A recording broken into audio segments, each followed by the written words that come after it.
2장 말씀입니다. 마태복음 2장에 있는 말씀입니다. 마태복음 2장 13절에서 23절까지의 말씀입니다. 신약성경 이쪽에 있습니다. 마태복음 2장 13절에서 23절까지 말씀입니다. 저희 한 목소리로 봉독하시겠습니다.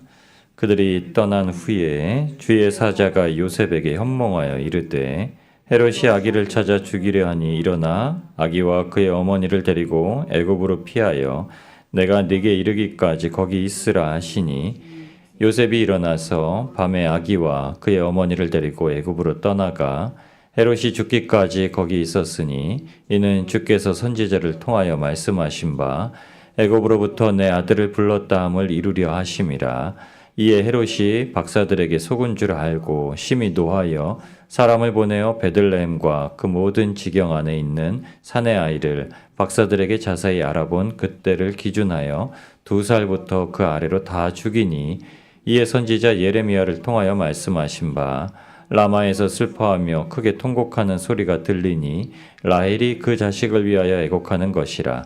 그가 자식이 없으므로 위로받기를 거절하였도다 함이 이루어졌느니라.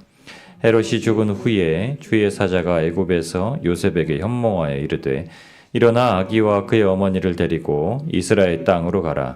아기의 목숨을 찾던 자들이 죽었느니라 하시니 요셉이 일어나 아기와 그의 어머니를 데리고 이스라엘 땅으로 들어가니라. 그러나 아켈라오가 그의 아버지 헤롯을 이어 유대의 임금됨을 듣고 거기로 가기를 무서워하더니 꿈에 지시하심을 받아 갈릴리 지방으로 떠나가 나사렛이란 동네에 가서 사니 이는 선지자로 하신 말씀에 나사렛 사람이라 칭하리라 하심을 이루려 함이러라. 아멘. 기도하시겠습니다. 주님, 우리가 주님의 말씀을 따라서 이 땅에서도 순례의 삶을 살아가고 있습니다. 하나님의 말씀을 듣고 아버지 하나님 이곳저곳으로 하나님의 뜻을 따라 출생의 때부터 살아오신 예수 그리스도께서 모든 이들의 왕이 되심은 아버지 하나님의 뜻을 따라 머리둘 곳이 없다라고 하신 말씀처럼 우리가 예수님을 따라갈 때 비록 우리의 집도 있고 우리의 삶의 터전도 있으나 우리의 삶이 항상 정하여지지 않은 이 땅 가운데 나그네의 삶을 사는 순례자의 삶임을 믿고 주님을 따릅니다. 이곳이 본향도 아니고 이곳이 우리에게 영구한 삶의 자리도 아니오니 주님, 우리의 심령 가운데 날마다 주님을 따라서 주님의 음성에 따라서 어디로든 갈 수 있는 준비되어진 하나님의 자녀들이 되도록 오늘도 우리를 붙드시고 인도하여 주옵소서. 모든 것 감사드리오며 거룩하신 우리 주 예수 그리스도의 이름으로 간절히 기도드리옵나이다. 아멘. 예수님께서 왕으로 오셨습니다. 예수님은 왕으로 오셨는데 우리와 동행하신 예수님은 누구시냐?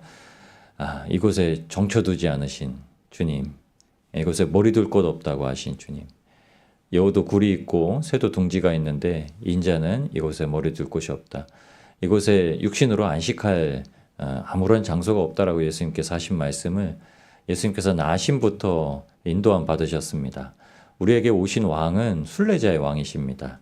오늘도 우리가 우리의 삶의 터전도 있고 집도 있고 교회도 있고 우리가 나가야 될 삶의 자리도 있지만 예수님께서 우리와 동행하시기를 가장 원하시는 건 하나님의 음성에 따라서 어디론지 갈 준비를 하고 사는 우리의 심령이 준비되어지는 것임을 오늘도 말씀해 주심을 믿습니다. 주님의 말씀을 따라서 늘 짐 싸놓고 기다리시는 저와 여러분이 되시길 주님의 이름으로 축복합니다. 헤롯 왕 때라고 하면서 마태복음 2장을 시작합니다. 왕 때에 아기 왕이 나가셨다라면서 동방의 박사들을 통해서 얘기해 주시죠.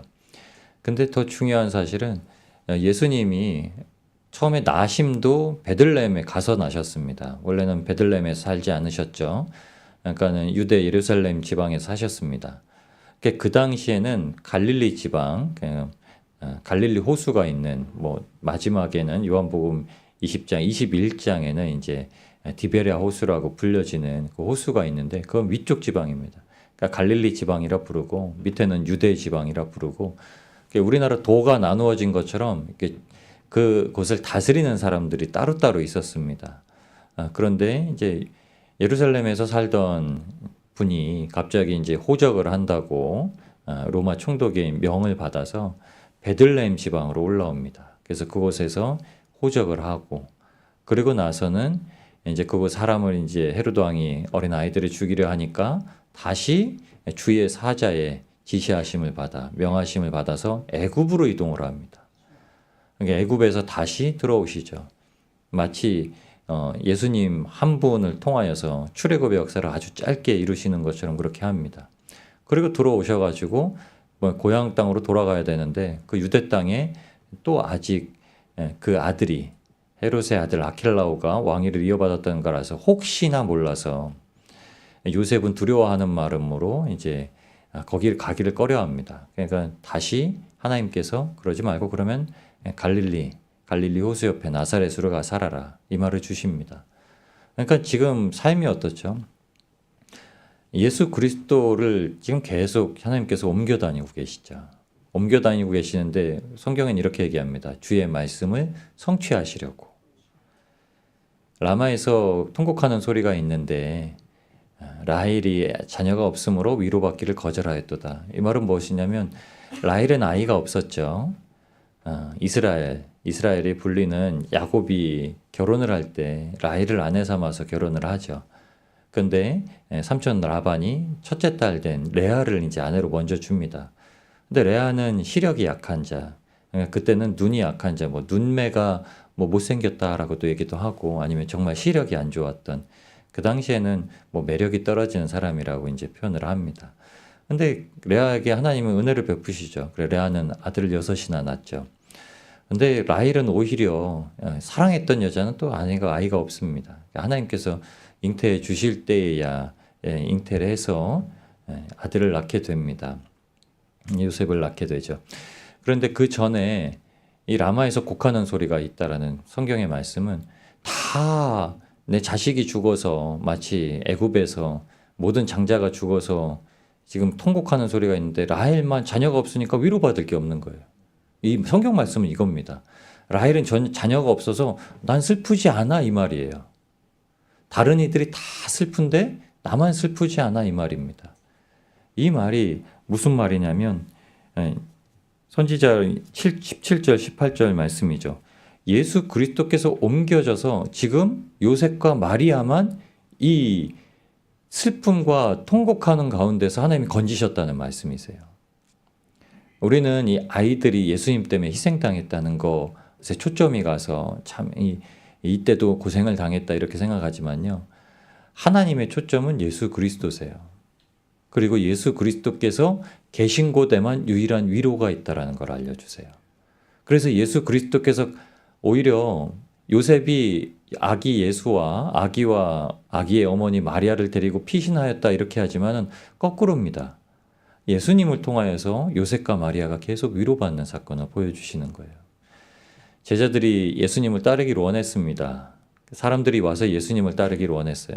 한 사람이 와서 예수님을 따르려고 할 때는 이 말을 해주신 거예요. 여기도 굴이 있고 새도 둥지가 있는데 나는 머리 둘 곳이 없다. 잘 생각해봐라 이 말 하신 거예요. 나를 따르려면 자기 십자가를 져야 된다는 말씀 먼저 하신 거죠. 그리고 다른 사람은 주님께서 지명하신 사람은 주님 선생이요 제가 장사 지내고 오겠습니다. 집에 장례가 났습니다. 그러니까 죽은 자는 죽은 자에게 맡겨두고 너는 나를 따르라 이 말씀을 하십니다. 한번 정하였다면 어떤 슬픔과 어떤 어려움과 어떤 역경과 아니면 어떤 상황에서도 예수 그리스도와 함께 하라고 말씀하시는 겁니다. 우리의 삶이 순례자의 삶을 살고 날마다 이 땅 가운데서 하나님이 우리에게 무엇을 말씀하실까에 귀 기울이는 삶을 사는 건 하나님 앞에 온전한 순종을 드리기 위해서 하나님께서 우리에게 말씀하시는 겁니다. 여러분 그것을 위해서 사도 바울은 다 잘라냈다고 그러죠. 이전에 있던 것들을 다 잘라내고 내가 주장하려고 했던 거 그리고 내가 끝까지 붙잡고 있었던 것은 다 잘라냈다고 얘기를 합니다. 오직 주님께로만 위로받기를 원했다고 얘기를 합니다. 우리의 심령이 오늘도 그와 같은 주님의 위로를 받고 주님의 딱 걸어가시는 길을 따라가는 복된 저희의 발걸음이 되시길 주님의 이름으로 축복합니다. 그래서 하시는 말씀이에요. 언제든지 주님의 음성에 여러분 귀를 기울이셔야 됩니다. 주님께서 말씀해 주셔야 애굽으로 가라는 말씀도 들리고, 그리고 이제 헤롯이 죽었다는 소식도 들려서 돌아올 때도 괜히 찝찝할 때도 하나님이 다시 말씀해 주시는 거예요. 하나님은 언제라도 하나님의 생명의 자리로 인도하십니다. 우리가 뜻하여서 걸어가고 생각하고 또 행동하려고 하는 것이 항상 하나님 앞에 점검되도록 말씀해 주시는 겁니다. 예수님은 항상 그 뜻을 주셨어요. 그러니까 예수님께서 가시는 곳에 제자들이 항상 따랐죠. 복음서에 보시면 제자들이 한 번도 저희 이곳으로 한번 가시죠 예수님 말한 적이 없습니다. 첫 번째는 몰라서 그래요. 제자들은 그냥 스승이 가는 발자취를 따른다고 그 당시에도 제자도에 대해서도 뭐 저희가 생각을 해보실 필요도 있지만 모든 것을 완전히 그냥 예수님께 의지했습니다. 그러니까 예수님은 당연히 제자들은 어떤 생각을 하고 있었죠? 예루살렘 입성하실 생각을 하고 있었죠. 제자들은 거기 초점이 있었던 게 결론이 나져 있었습니다. 예수님은 우리의 왕이 되실 거야. 예수님은 로마의 압제에서 이 육신의 고통에서 우리가 소원하는 것들을 이루어 주실 수 있는 분이셔라는 생각을 하고 있었습니다. 그러니까 이렇게 몇 년 동안 사람들에게 신임을 얻으시고 예루살렘에 들어가실 그 3년째가 되었을 때 호산나 외치던 그때의 제자들은 아마 속으로 크게 부르짖었을 겁니다. 이제 때가 됐다. 이제 나에게 예수님의 우편에 예수님의 좌편에 설 때가 되었다라고 생각을 했을 겁니다. 근데 예수님이 어떻게 하시죠? 예수님이 그 전에 자꾸 죽고 부활하실 것 3번이나 말씀하시는 거예요. 제자 베드로가 그래서 그것 때문에 그러지 마세요라고 얘기하셨죠. 예수님은 지금도 우리에게 끊임없이 말씀하십니다. 누구든지 나를 따르려거든 자기 십자가를 지고 자기를 부인하고 나를 따르라. 여러분, 우리를 부인하라는 건 예수님을 믿는 마음과 믿음을 부인하라는 말씀이 아니죠. 예수님을 믿고 예수님께서 우리에게 생명을 허락하셔서 말씀하시는 모든 길에서 벗어나려고 하는 우리의 마음, 우리가 세상 것에 귀를 기울이려고 하는 마음에서 우리를 벗으라고 얘기를 하십니다. 그래서 이렇게 말씀하셨죠. 서신서에도 우리가 하나님 앞에 이 죄를 벗고자 함이 아니라 우리가 그 죄에 대해서 하나님의 의를 덧입고자 함이라. 우리가 죄를 끊임없이 잘라낸다고 해서 다 잘라낼 수 있다는 게 아니라요. 우리가 그 더러운 것들을 잘라내고 예수님께서 우리에게 허락하시는 생명의 옷을 날마다 입기 위해서 하나님의 말씀에 귀 기울이는 겁니다. 우리의 마음이 그냥 평안해지는 그런 차원을 넘어서는 거죠. 구원은 우리의 감정적으로 그냥 평안해졌다라고만 말하는 것이 아닙니다. 구원은 우리가 실제로 하나님의 마음에 흡족한 자가 되었다라고 얘기를 하시는 겁니다. 우리의 삶에도 주님께서 어느 곳으로 가든지 하나님의 그 가시는 길을 따라오라고 말씀을 하고 계십니다.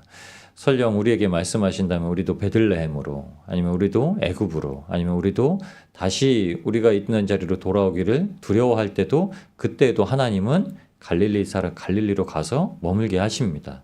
그리고는 항상 말씀하세요. 주의 뜻이 성취되었다는 거 우리에게 알려주십니다. 오늘도 예수님께서 모든 걸어가시는 길은 반드시 선지자의 말씀이 성취되어지는 겁니다. 그곳에 항상 위로가 있습니다.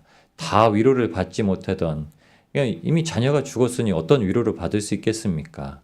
그 베들레헴에서 유일하게 예수 그리스도께서만이 살아계시고 예수 그리스도와 함께 있는 그 요셉과 마리아에게만 하나님의 위로를 받게 하신, 솔직히 그 위로가 필요 없는 거죠. 왜냐하면 위로 받을 일이 없다라고 하시는 거죠. 여러분, 우리가 이 땅 가운데선 위로 받을 일이 있습니다. 그런데 예수님과 함께 하시면 더 이상 위로 받을 일이 있을까요? 위로 받을 일이 없습니다. 여러분, 예수님과 함께 하고 있는데 어떻게 위로 받을 일이 있습니까?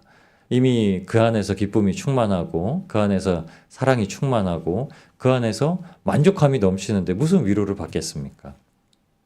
하나님께서 우리를 데리고 가시는 모든 길, 광야의 여정에서도요, 이스라엘 백성들이 위로받을 일이 원래는 없죠.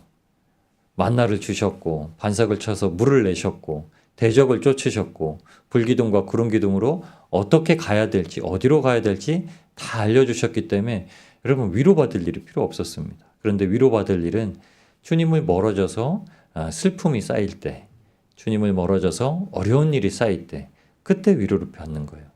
네, 여러분 우리가 이제 이전에 주님을 모르던 삶에는 다 위로를 받고 상처가 싸매지고 날마다 주님과 동행하셔서 더 이상 위로가 필요 없는 하나님의 기쁨으로 충만한 그 삶의 발걸음을 오늘부터 새롭게 시작하시는 복된 저와 여러분이 되시길 우리를 구원하신 예수님의 이름으로 축복합니다.